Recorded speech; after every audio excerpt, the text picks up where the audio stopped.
Hello students, আজিৰ ভিডিঅ'টোত আমি ক্লাছ 8ৰ সমাজ বিজ্ঞানৰ এখন কিতাপ ভূগোল আৰু অৰ্থনীতি বিজ্ঞান এই কিতাপখনৰ তোমালোকৰ যেটো পাঠ 3 বখতি এই পাঠটোৰ সকলো প্ৰশ্ন উত্তৰ কৰিম একেবাৰে সৰু আৰু সহজ সৰল ভাষাত সো তোমালোকে ভিডিঅ'টো শেষলৈকে চাই থাকিবা ভিডিঅ'টো যদি তোমালোকে চাই আছা তেনে মই আশা কৰোঁ তোমালোকে পাঠটো পঢ়িবলৈ ভালকৈ বুজি লৈছা ঠিক আছে বিভিন্ন ধৰণৰ বখতিৰ বিষয়ে পাঠটো দিয়া আছে সো পাঠটো পঢ়িলে বুজি পালে তোমালোকে প্ৰশ্ন উত্তৰবোৰ বুজি পাবা ঠিক আছে বাকি মনত ৰাখিবলগীয়া কথাখিনি পঢ়িবা ইম্পৰ্টেন্ট হয় লগতে তোমালোক যদি গোটেই ক্লাছ 8ৰ সমাজ বিজ্ঞানৰ ভিডিঅ'সমূহ লাগে মোৰ পৰা তেন্তে মই প্লেলিষ্টৰ লিংক দি থৈছো ডেসক্ৰিপচন আৰু কমেন্টত গৈ পেলাই চাব পৰা ঠিক আছে লগতে মোৰ WhatsApp আৰু Instagram চেনেলটোৰ লিংকো আছে ফলো কৰি দিবা আজি অনুশীলনীৰ প্ৰশ্ন উত্তৰসমূহ চাম ফাৰ্ষ্টে এতিয়া 1 নম্বৰ খালি ঠাই পূৰ কৰা ঠিক আছে 1 নম্বৰ খালি ঠাই পূৰ কৰাৰ ক খ গ ঘ এইটা আমি চাই লম সো বলা এতিয়া ক নম্বৰ প্ৰশ্নটো কি কৈছে কৃষি কাৰ্য আৰম্ভ হোৱাৰ লগে লগে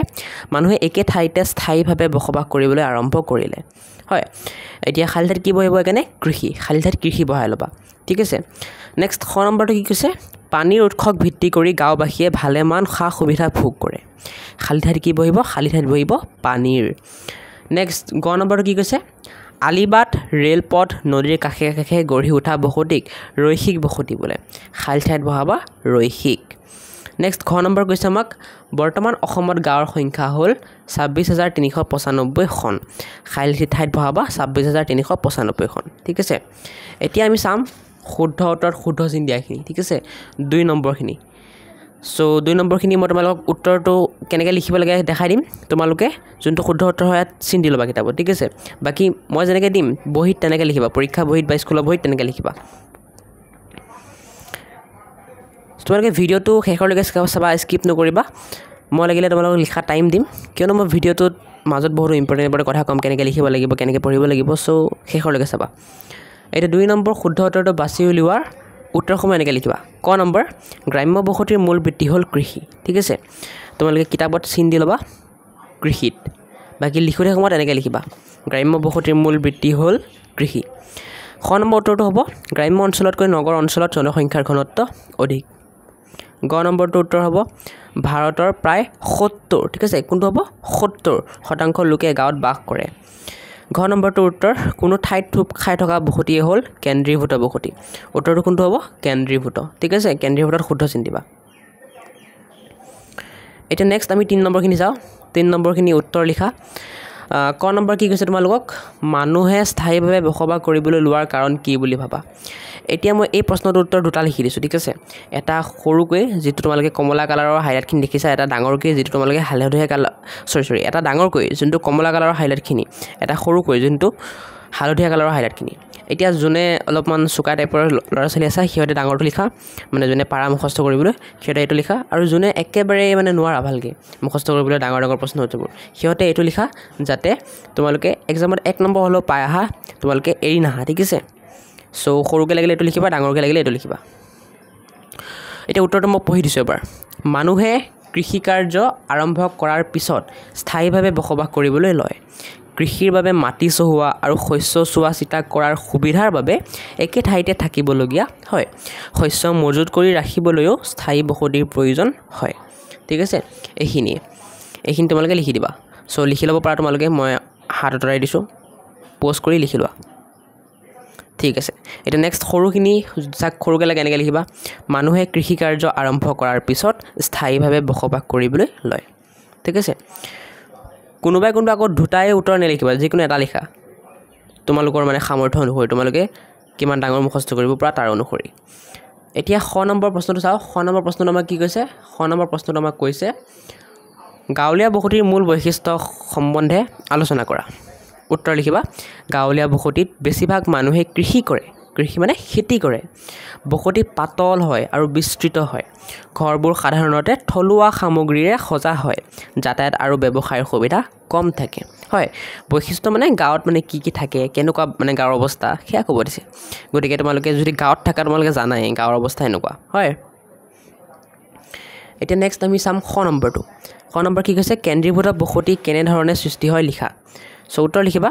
কোনো ঠাইত জনসংখ্যাৰ থুপীকৰণৰ ফলত কেন্দ্ৰীভূত বসতিৰ সৃষ্টি হয় ইয়াৰ মূল কাৰণ হ'ল ঠাইখনত থকা পানী খাৰুৱা মাটি যাতায়াত আদিৰ সুবিধা ঠিক আছে এতিয়া তোমালোকৰ কিতাপতে দুটামান ফটো দিছে চোৱা মই দেখাই দিছোঁ এবাৰ লাগিলে ইয়াত চোৱা এইটোৱে চোৱা এইটো কেন্দ্ৰীভূত বসতিৰ ফটো এতিয়া ধৰা এই ঠাইখিনিত এটা পুখুৰী আছে ঠিক আছে বাকী ক'তো পানীৰ সুবিধা নাই তেতিয়া মানুহে কি হ'ব এই ঠাইখিনি এনেকৈ থুপ খাই থাকিব হয় আৰু এনেকৈ থুপ খাই থাকিলে কি হ'ব কেন্দ্ৰীভূত বসতিৰ সৃষ্টি হ'ব তেনেকৈ বেলেগ যেনেকৈ ধৰা দোকান বজাৰ সুবিধা এই ঠাইখিনি বেছি আছে তেতিয়াও মানুহে থুপ খাই থাকিব হয় গতিকে বিভিন্ন সুবিধাৰ বাবে মানুহে যেতিয়া একে ঠাইতে থুপ খাই থাকে তেতিয়া তাক কি বুলি কোৱা হয় কেন্দ্ৰীভূত বসতি বুলি কোৱা হয় চ' যাক লিখিব লাগে লিখি লোৱা মই অলপ ৰখি দিছোঁ ওপৰটো যদি লিখিব লাগে লিখিব পাৰা ঠিক আছে আশা কৰোঁ লিখি ল'লা প'ষ্ট কৰি লিখি ল'বা এতিয়া ঘ নম্বৰ প্ৰশ্নটো আমি চাওঁ ঘ নম্বৰটো কি কৈছে চোৱা ঘ নম্বৰটো কৈছে পৌৰ বসতিৰ মানুহৰ জীৱিকাৰ উপায় কেনেকুৱা চমুকৈ লিখা ঠিক আছে প্ৰশ্নটো দেখা নাই চাগে মই দেখাই দিছোঁ এয়া উত্তৰ লিখিবা পৌৰ বসতিৰ মানুহৰ জীৱিকাৰ উপায় হ'ল ব্যৱসায় বাণিজ্য উদ্যোগ চাকৰি শিক্ষা আৰু সেৱামূলক কাম এই বৃত্তিসমূহ দ্বিতীয় তৃতীয় আৰু চতুৰ্থ শ্ৰেণীৰ ঠিক আছে এতিয়া যাক ডাঙৰকৈ লাগে এনেকৈ লিখা যাক সৰুকৈ লাগে এই উত্তৰটো লিখা পৌৰ বসতিৰ মানুহৰ জীৱিকাৰ উপায় হ'ল ব্যৱসায় বাণিজ্য উদ্যোগ চাকৰি শিক্ষা আৰু সেৱামূলক কাম ঠিক আছে এইটো হালধীয়া কালাৰে হাইলাইট কৰা নহ'ল কিন্তু এইটো সৰু যাক সৰুকৈ লাগে তাৰ কাৰণে আৰু যাক ডাঙৰকৈ লাগে এইটো লিখা চ' লিখি লোৱা তোমালোকে প'ষ্ট কৰি এতিয়া 9 নম্বৰটো চাওঁ 9 নম্বৰ কি কৈছে তোমালোকক 9 নম্বৰ কৈছে গাঁও আৰু নগৰৰ মাজৰ সম্পৰ্ক আলোচনা কৰা চ' উত্তৰ লিখিবা গাঁও আৰু নগৰৰ মাজত এক এৰাব নোৱাৰা সম্পৰ্ক আছে গাঁৱৰ মানুহে কৃষিজাত সামগ্ৰী নগৰলৈ যোগান ধৰে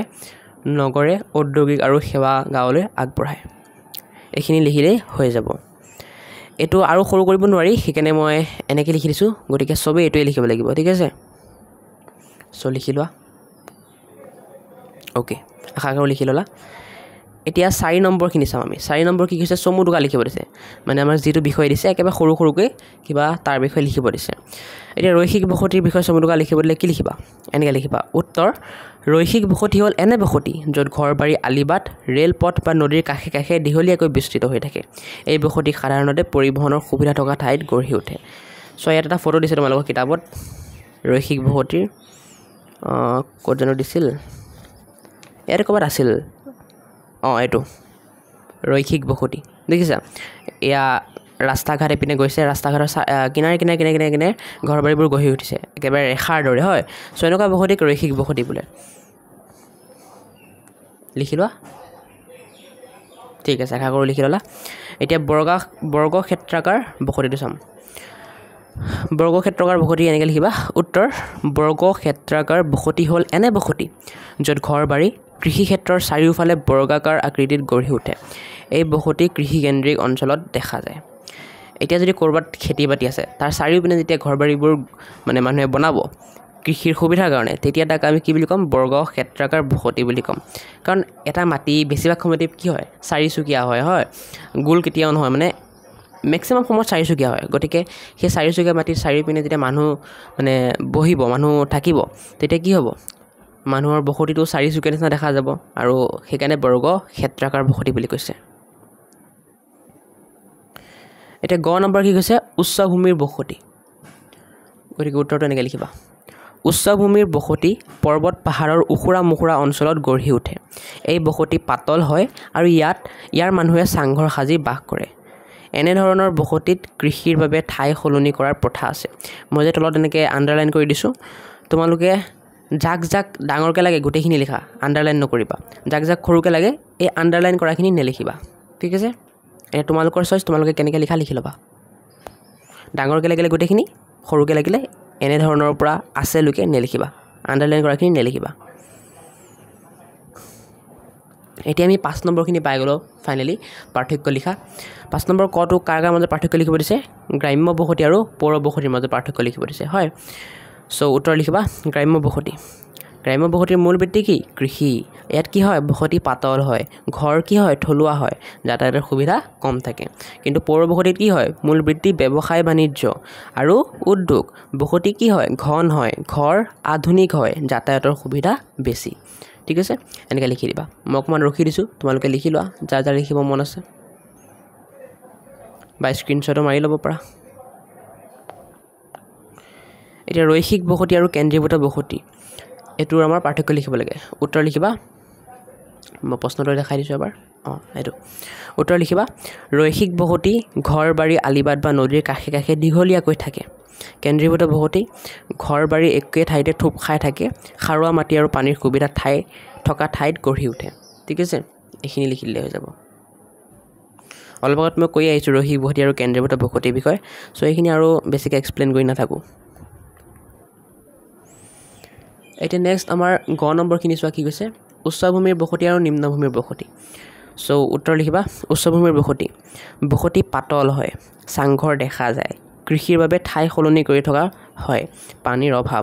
হয় এতিয়া নিম্নভূমিৰ বসতি কি হয় বসতি ঘন হয় ওখ ভেটিৰ ঘৰ দেখা যায় কৃষিৰ বাবে সাৰুৱা মাটি আৰু পানীৰ সুবিধা থাকে এইখিনি লিখি দিলে হৈ গ'ল চ' আৰু কিবা আছে নেকি প্ৰশ্ন উত্তৰ চাওঁ ৰ'বা এতিয়া 6 নম্বৰটো তোমালোকৰ প্ৰশ্ন আছে যিটো ইম্পৰ্টেণ্ট নহয় পৰীক্ষাত নাহে 7 নম্বৰটো ইম্পৰ্টেণ্ট নহয় তোমালোকে যদি কৰিব বিচাৰা নিজে নিজে কৰিব চেষ্টা কৰিব পাৰা বাকী নকৰিলেও একো নাই ইম্পৰ্টেণ্ট নহয় যিলৈকে ইম্পৰ্টেণ্ট আছিল 1 পৰা 5 লৈকে মই দি দিলোঁ চ' এইখিনি তোমালোকৰ পৰীক্ষাত আহিব ইয়াৰ পৰাই যিকোনো প্ৰশ্ন পৰীক্ষাত আহিব যদি এইখিনি পঢ়ি যোৱা এইখিনি পৰা আহিব আৰু এটা দুটা তোমালোকৰ মাজৰ পৰা আহিব পাৰে যিবোৰ এতিয়া মই নিজেই ক'ব নোৱাৰোঁ কি আহিব তোমালোকৰ বাইদেউতে ক'ব পাৰিব হয় ছাৰ মেমে ক'ব পাৰিব চ' আজিলৈ এইখিনিতে সামৰণি মাৰোঁ ভিডিঅ'টো ভাল লাগিলে চেনেলটো ছাবস্ক্ৰাইব কৰি ভিডিঅ'টো এটা লাইক কৰি দিবা আৰু কমেণ্টত কৈ দিবা কেনেকুৱা লাগিল ভিডিঅ'টো আৰু কি টপিকৰ ওপৰত ভিডিঅ' লাগে নেক্সট ভিডিঅ'ত মই তোমালোকক পাৰ্ট 4 বসতি গ্ৰাম্য জীৱন আৰু নগৰীয়া জীৱন এই পাৰ্টটো দিম চ' চেনেলটো ছাবস্ক্ৰাইব কৰি ৰাখিবা আৰু লগতে ডেছক্ৰিপশ্যন আৰু কমেণ্টত তোমালোকৰ লিংক থাকিব প্লে'লিষ্টটোৰ যেতিয়া মই এই ভিডিঅ'টো আপলোড কৰিম তাতকৈও চাব পাৰিবা ঠিক আছে চ' আজিলৈ সেইখিনি সামৰণি মাৰোঁ তোমালোকক যদি নোটছ লাগে মই যেতিয়া যি দিলোঁ PDF নোটছ লাগে যি কুৱেশ্যনবোৰ দিলোঁ সেইবোৰ যদি PDF নোটছ লাগে মই ডেছক্ৰিপশ্যন আৰু কমেণ্টত লিংক দি থৈছোঁ